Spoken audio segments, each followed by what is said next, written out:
রাজধানীর মিরপুরে সাইকেল চোর জনতার হাতে আটক। রিপোর্ট করেছেন সামাদুল সামাদ, কণ্ঠ দিয়েছেন শারমিন ইসলাম।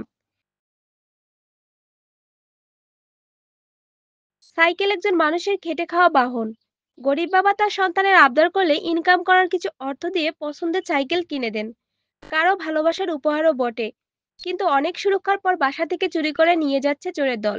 মিরপুর পল্লবী সাইকেল চোরের উপদ্রব বেড়েই চলেছে। আজ সি ব্লকের ৩ নং লাইনে ১৫ থেকে ১৬ বছরের দুই চোর সাইকেল নিয়ে পালিয়ে যাওয়ার সময় জনতার হাতে আটক হন। প্রত্যক্ষদর্শীরা জানান, আমি খেলতেছিলাম বাসার নিচে সাইকেল রেখে টালা মাইরা হঠাৎ করে পানির পিপাসা লাগছে। সাইকেলটা মানে টালা মারা অবস্থায় আমি পানি খেতে গেছি। ৪ তলাতে পানি খেয়ে নিচে নামা দেখি যে টালাও নাই সাইকেলও নাই।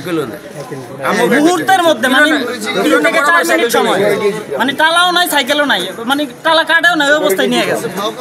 বুঝছেন, এই অগমত পোলাপাইনি এগুলা করে, এগুলা কোনো এলাকার পোলাপাইনি করে না, বাহিরে থেকে পোলাপাইনি এসে এগুলা করে। আর ধরা খাইলে বলে যে সরি মামা ভুলে গেছে, এটা বিপদে পড়ছে, এগুলা করেই ওরা এই কাজগুলা করে। আমাদের মতো মানুষ কেউ আছে যে বিনয়ী, মাফ করে দেয়, পরবর্তীতে ওরা আবার একই অপরাধ করে। দেশের প্রচলিত আইনে দেশের বিচার হলে আবারও জামিনে বের হয়ে নতুন রূপে ডিজিটাল পদ্ধতিতে চুরির ধরন পাল্টায়। ভবিষ্যতে এদের চিহ্নিত করে আইনের আওতায় এনে কঠোর শাস্তি দাবি জানান ভুক্তভোগী সাধারণ জনগণ।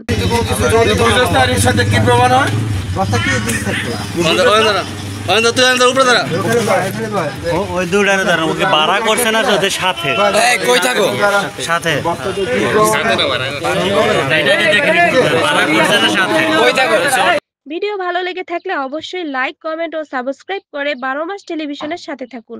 ধন্যবাদ।